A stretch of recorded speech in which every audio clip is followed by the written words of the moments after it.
자, 오늘도 우리 주님의 이름으로 오신 여러분들을 환영하고 축복합니다.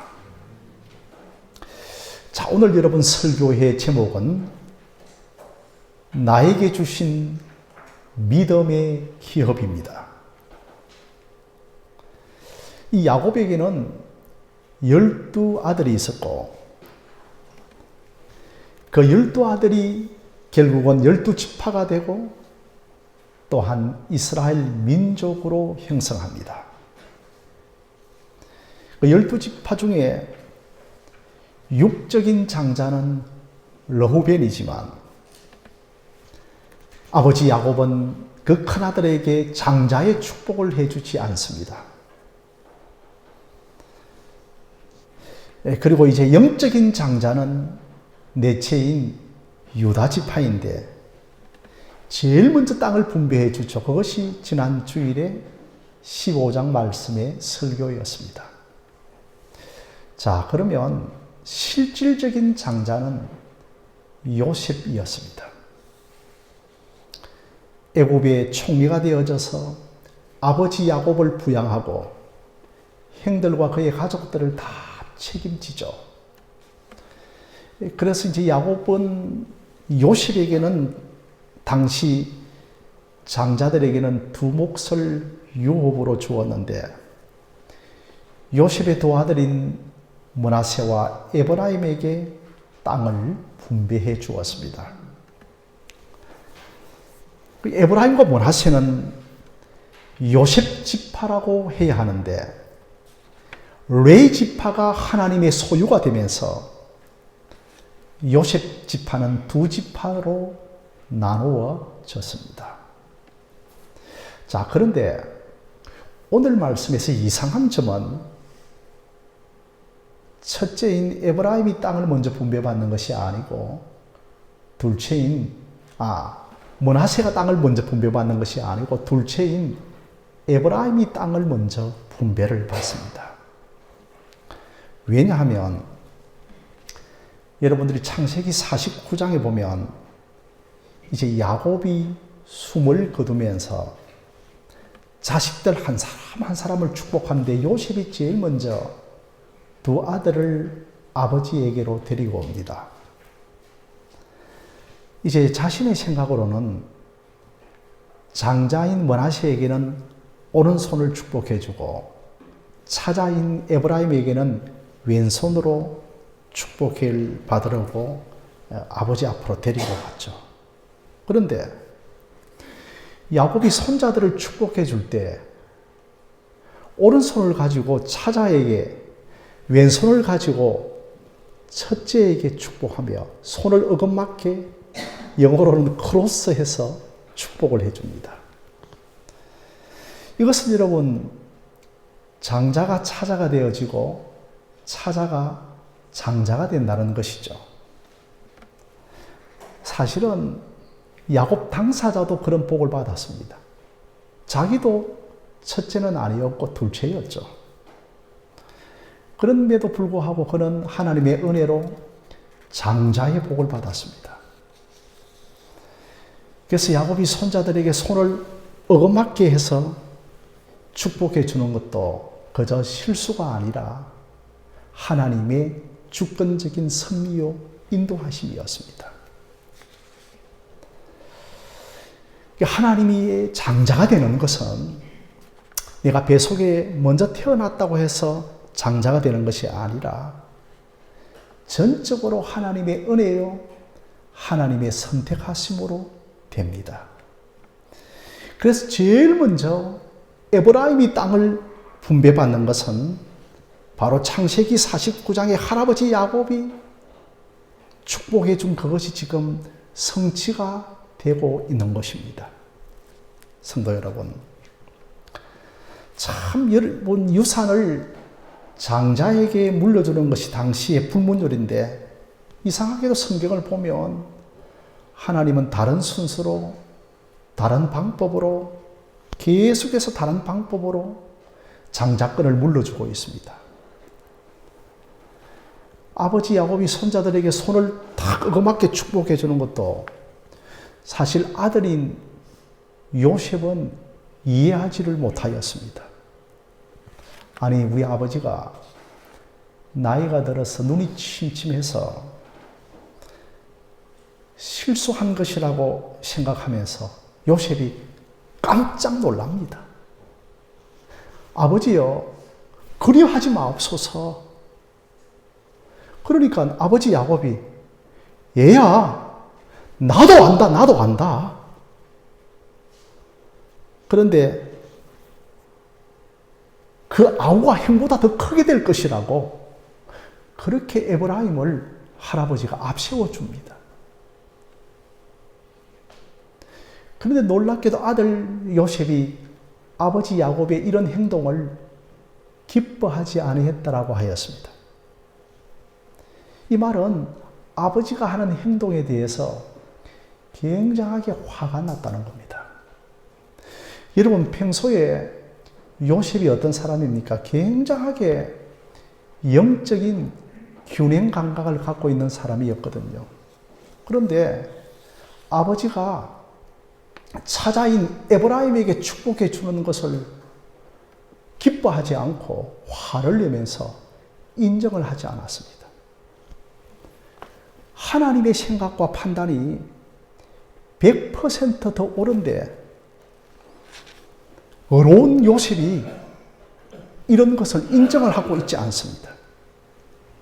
자, 그런데 여러분, 지난 주일에 유다는 어떠합니까? 창세기 38장을 보면 그 유다의 며느리 다말이 예수의 계보를 잇기 위해서 정말 수치와 불문율을 무릅쓰고 불륜을 무릅쓰고 시아버지 유다와 동침을 합니다. 결국은 며느리가 임신을 하자 며느리를 창녀 취급을 하면서 정죄를 하죠. 그러자 다말이 시아버지에게 시아버지의 지팡이와 도장을 징표로 갖고 옵니다. 이게 당신 것 아닙니까? 그래서 이 모든 사건의 진실을 알게 된 유다가 즉시 창세기 38장에서 너는 나보다 옳다고 했습니다. 며느리 다말 너가 나보다 더 옳다라고 인정을 해줍니다. 이 말을 굉장하게 유명한 말을 남기는 거죠.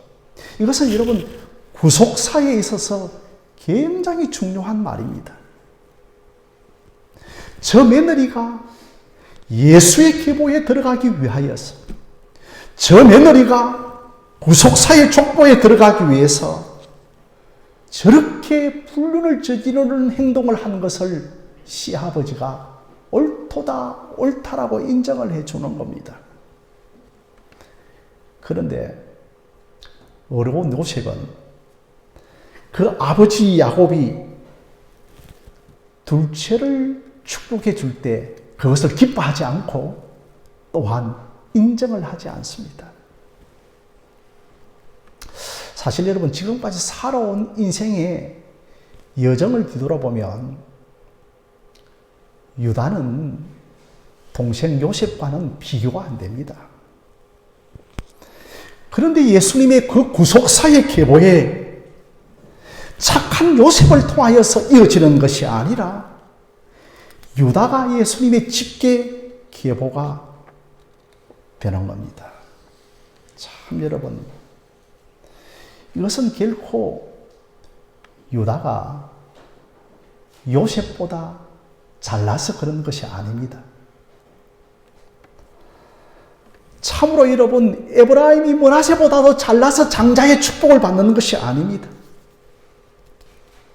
전적인 하나님이 선택해 주시는 은혜라는 겁니다.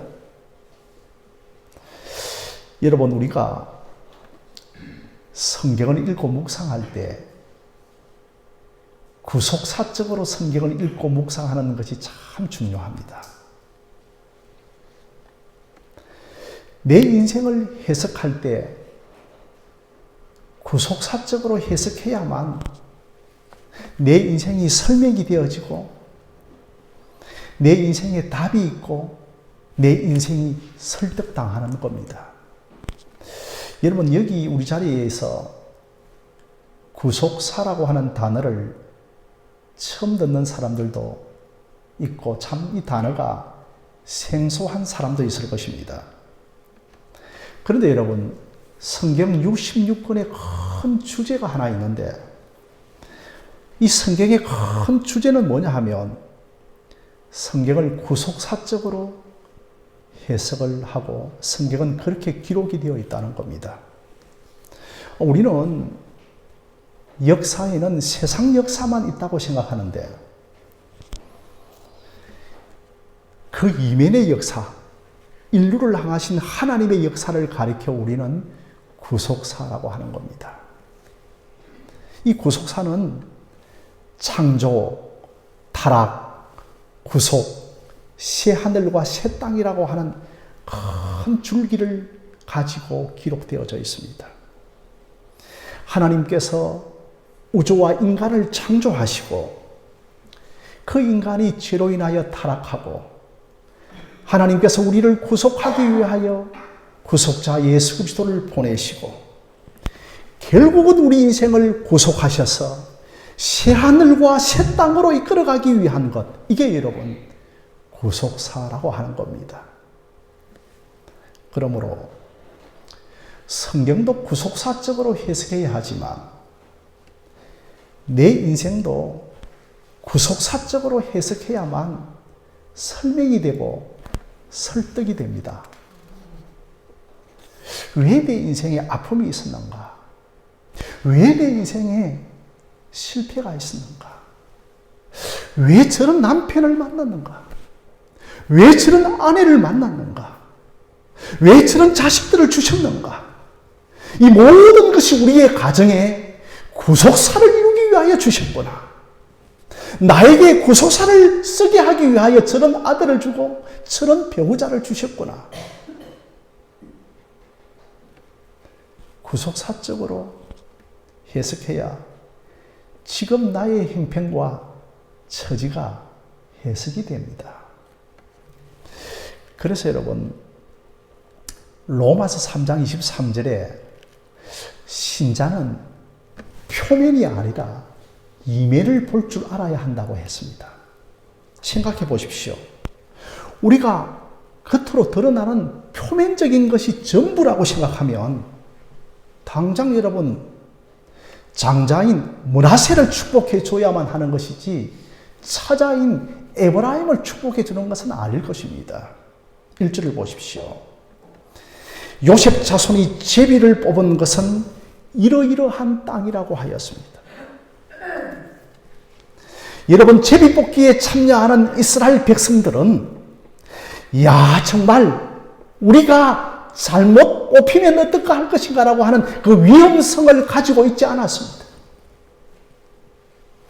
전적으로 제비를 뽑을 때 이것은 요행이요, 운명이요, 복불복이 아니라 하나님의 주권적인 선택이 있을 것을 그들은 믿었던 것입니다. 그렇다면 내 가정, 내 배우자, 우리 교회가 주님이 우리를 뽑아주신 나의 기업인 것을 믿으시기를 바랍니다. 하나님이 장자인 므낫세가 아닌 에브라임을 장자라 삼고 땅을 먼저 분배해 주고 있습니다. 하나님께서 나 같은 자를 뽑으셔서 영적인 장자로 삼아주셔서 믿음의 기업을 이어가기를 원하시는 겁니다. 이것은 여러분 우리에게 어떤 자격과 조건과 공로가 있어서도 아닙니다. 참 여러분, 가족을 기근으로 살리고 자기 자신을 애굽에 팔아넘긴 형제들을 용서해주는 요셉이 자격과 조건을 바라볼 때 어인 중에 어인입니다. 이에 비해 유다는 모든 사람들이 다 인정한 죄인 아닙니까? 자기의 죄를 볼 줄도 모르고 그 임신한 며느리를 행음한 죄인이라고 정죄를 하는 시아버지입니다. 그런 의미에서 여러분, 유다는 요셉과는 비교가 안 됩니다. 그러나 정말 세상적으로 볼 때는 전혀 자격이 없는 유다를 하나님께서 선택을 하십니다. 정말 여러분, 하나님께서 택하신 사람은 따로 있습니다. 내게 맡겨주신 가족이, 내게 처한 환경이 아무리 못마땅하여더라도 하나님이 뽑아주신 절대 주권임을 인정하고 여러분이 처한 그 자리에서 믿음의 기업을 세워나가는 여러분들이 되어지시기를 바랍니다. 하나님은 나를 통해서 구속사를 써내려가기를 원하십니다. 여러분, 이제 구속사적인 관점에서 내 인생을 보기 시작하면 내게 영적인 눈이 확 밝아지고 기도하는 내용이 달라지고 우리가 인생을 살아가는 가치관과 목적이 달라지기 시작합니다. 지금 나의 인생이 구속사로 해석되어질 때 그때부터 우리에게 사명과 비전이 생기는 겁니다. 이제부터 내가 예수님에 관한 이야기를 써내려가야 되겠다고 하는 사명과 비전을 갖기 시작하는 겁니다. 비록 우리가 요셉처럼 전체 그림은 보지 못하지만 내 인생에, 우리 가정에, 우리 교회에 구속사를 써내려가는 저와 여러분들이 되어지시기를 바랍니다. 그런 의미에서 이 오늘 본문은 이 구속사적인 관점에서 매우 분수령적인 본문입니다. 그래서 요셉 지파 중에서 제일 먼저 사자인 에브라임이 땅을 분배받습니다. 사랑하는 성도 여러분, 하나님의 생각과 우리의 생각은 다릅니다. 장자인 므낫세가 아니라 차자인 에브라임에게 영적 상속권이 넘어가는 것을 보면서 정말 세상도 이해할 수 없고 예수 믿는 우리들도 이해할 수 없는 일이 성경에 쓰여져 있는 겁니다. 성도 여러분, 나의 착함으로 천국 가는 것이 아니라 하나님이 우리를 택하여 주셔야만 천국 가는 것입니다. 그래서 하나님의 절대 주권을 인정하지 않는 요셉이 영적 장자가 되는 것이 아니고 그 며느리와 형험한 유다가 당신이 옳습니다라고 하는 이 말은 하나님이 옳습니다. 그렇게 고백한 유다가 예수님의 계보에 올라가는 겁니다. 여러분, 작년인가요? 문학가이고 평론가인 이어령 씨가 소천을 하였습니다. 그가 예수를 만나고 회심한 이후로는 지금까지 세상을 살아왔던 것이 다 헛된 것 같아라고 고백을 하였습니다. 딸이 암으로 죽어가는 과정에서 그가 예수 앞으로 돌아왔는데 그때부터 자신의 인생에 진실로 예수에 관한 족보가 기록되기를 시작했다는 겁니다. 이때부터 그가 구속사가 무엇인지를 알게 되었다는 겁니다. 이 모든 것들이 다 내 인생에 구속사를 써내려가기 위한 하나님의 손길인 것을 인정한 겁니다. 딸이 저토록 이혼의 아픔과 암의 고통을 당하는 것을 보면서 이것이 나를 구원하기 위함이구나. 나를 변화시키기 위함이구나. 나를 야곱에게서 이스라엘로 변화시키기 위함이구나. 말썽쟁이 딸이었다면 몰라 또 저렇게 잘난 딸이 고난을 당하는 것을 보면서 그가 예수님 앞으로 돌아옵니다. 드디어 창조, 타락, 구속 완성이라고 하는 구속사를 쓰기 시작하는 것입니다. 성도 여러분, 가족이 나를 힘들게 하는 것은 오히려 우리의 가정에 구속사를 쓰게 하시는 것입니다. 나를 구속하기 위해서, 나를 새하늘과 새 땅으로 인도하기 위해서, 나를 이스라엘로 변화시키기 위한 하나님의 손길인 것을 믿으시기를 바랍니다. 10절을 보시면 에브라임 지파가 분배받은 땅에 여전히 가나안 족속이 살고 있습니다. 여러분, 분배받은 땅이 만만치 않은 땅입니다. 그저 목 좋고 땅값 올라가고 평탄한 땅이 아니죠. 호락호락한 땅들이 아니고 여전히 그곳에는 가나안 원주민이 살고 있는 곳입니다. 이 모든 환경이, 내게 주신 모든 기업이 내가 져야 할 십자가입니다. 늘 남의 땅이 커 보이면 안 되는 겁니다. 그러면 배우자를 원망하고, 하나님을 원망하고, 자식들을 원망하고, 남을 탓하게 되는 겁니다. 다 내게 주신 기업입니다. 여러분 한번 따라해 볼까요? 모든 것이 내게 주신 기업입니다. 시작. 모든 것이 내게 주신 기업입니다.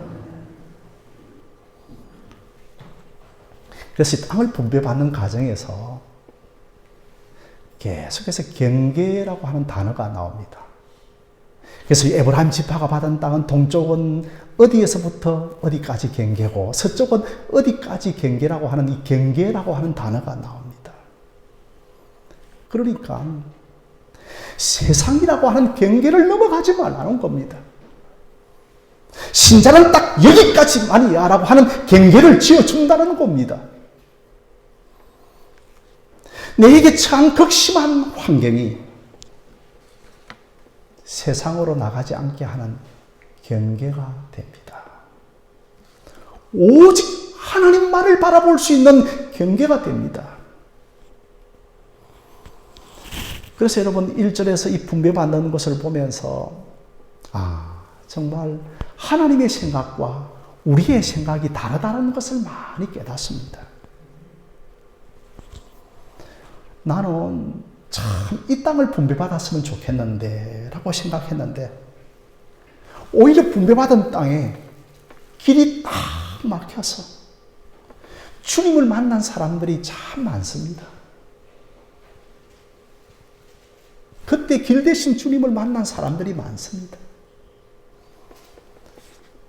하나님께서 여러분에게 저 사람을, 저 교회를, 배우자를 하나님께서 골라서 주신 기업인 줄 믿으시기를 바랍니다.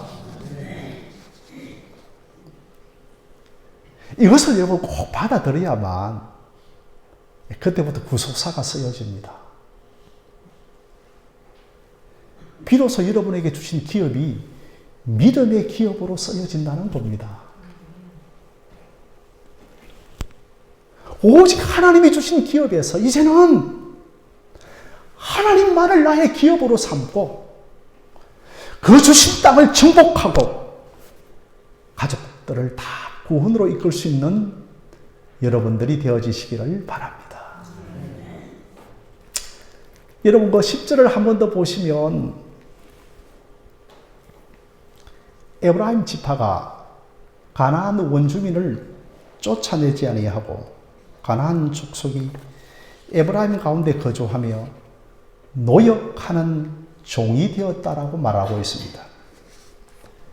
가나안 원주민을 자신들의 부리는 노역하는 종으로 삼았다는 것은 충분히 이들이 무력으로 진압할 수 있고 진멸할 수 있었는데 자신들의 유익을 위하여 살려두었다는 겁니다.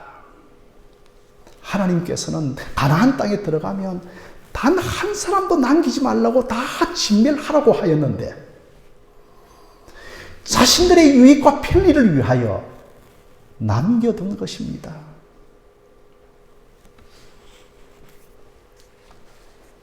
조기 유학을 갔다가 아버지의 사업 실패로 귀국한 한 자매가 있었습니다. 이는 결국은 외할아버지 집에 얹혀 살아야 했는데 그 아버지의 사업 실패로 살던 집도 없어지고 외할아버지의 집에서 자기 마음대로 할 수 있는 것은 아무것도 없었습니다. 이 자매가 10년 동안 눈치밥을 먹으면서 편안한 환경을 달라고 기도하고 말씀을 묵상했는데 아니 그러던 어느 날 사업이 회복되어지고 그리고 또한 부모님의 집에서 함께 살게 되어지고 심지어 자기 방도 생겼습니다. 이제는 할아버지의 잔소리도 없어졌는데 드디어 예배 보고 성경 읽고 기도하는 영적 습관이 싫어지기를 시작했습니다. 종일 TV를 보고 신앙에서 멀어져 가기만 하였습니다. 사방이 꽉 막힌 할아버지 집이 약속의 땅이었구나.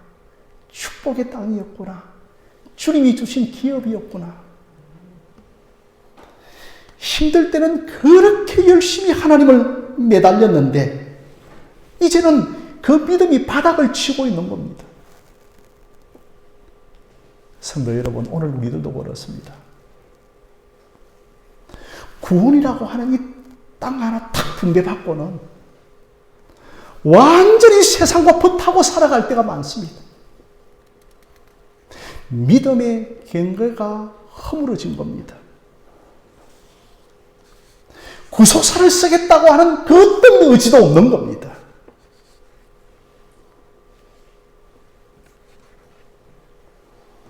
참 이렇게 여러분 에브라임 지파가 자신들의 유익을 위해서 가나안 족속을 쫓아내지 않습니다. 그런데 여러분 성경을 보면 쫓아내지 못하였다고 하는 것이 아니라 쫓아내지 않았다는 겁니다.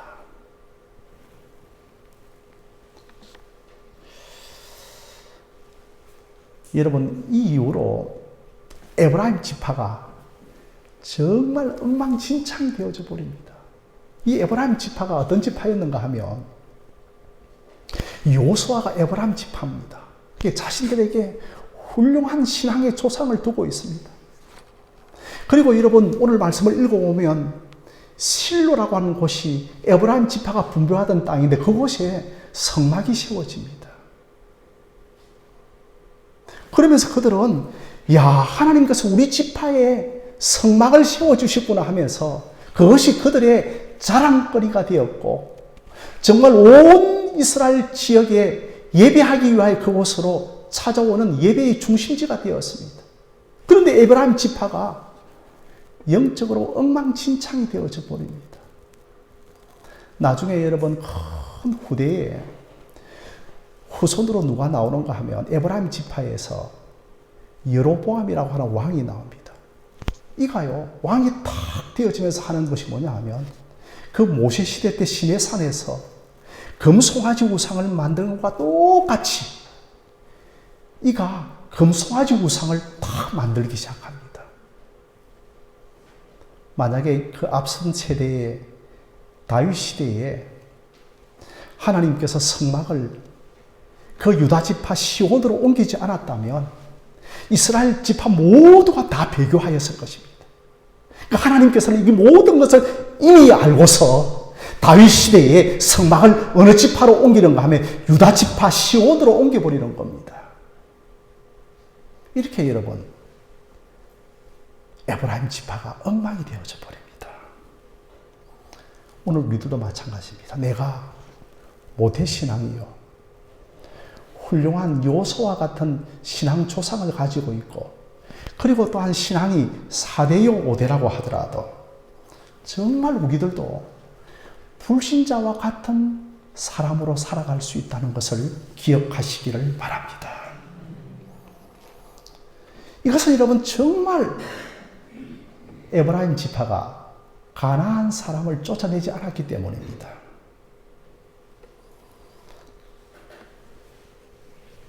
사랑하는 성도 여러분, 우리 안에 이 영적 가나안을 쫓아내지 못하면 결코 구속사를 쓰지 못합니다.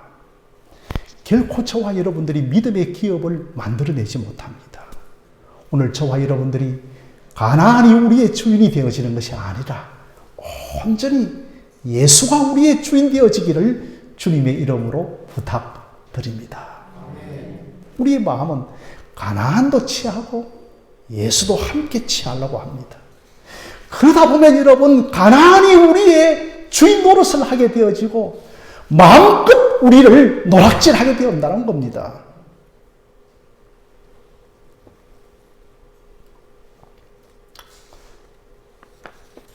사랑하는 성도 여러분, 우리의 신앙은 당대로 끝나는 것이 아니라 자식들도 다 하나님의 은총을 체험하기를 바랍니다. 야곱이 손자 에브라임을 장자 축복을 할 때 아들 요셉에게, 얘야, 나도 안다. 내가 실수하는 건 아니라 내가 멀리 후대까지 바라보면서 축복해주고 있는 것이라고 말합니다. 야곱은 자기 자신의 당대에서 신앙이 끝나는 것이 아니라 후대까지 내다보고 있는 겁니다. 성도 여러분, 우리만 구속사를 써내려가는 것이 아니고 정말 여러분의 자녀들도 구속사를 쓰고 여러분의 자녀들도 예수 족보에 들어가기를 주님의 이름으로 기도합니다. 자녀들이 진정한 참된 예배자가 되고 정말 우리가 신앙생활을 참 잘해서 반드시 믿음의 기업을 일궈내어야 하는 겁니다. 이게 여러분 우리에게 주신 사명이고, 이것 때문에 우리가 무릎을 꿇어야 되고, 이것 때문에 새벽에 나와야 되고, 이것 때문에 심야에 나와야 되고, 이것 때문에 금식해야 되고, 이것 때문에 우리가 부르짖어야 한다는 겁니다. 하나님이요, 내 이름이 지어져도 좋으니까 정말 내 남편이 구속사를 쓰고 내 자식들이 구속사를 쓰고 내 가족이 구속사를 쓸 수 있도록 우리 가정에 믿음의 축복을 주십시오라고 하는 이런 사명과 비전을 가지고 살아가는 저와 여러분들이 되어지시기를 주님의 이름으로 간절히 축원드립니다.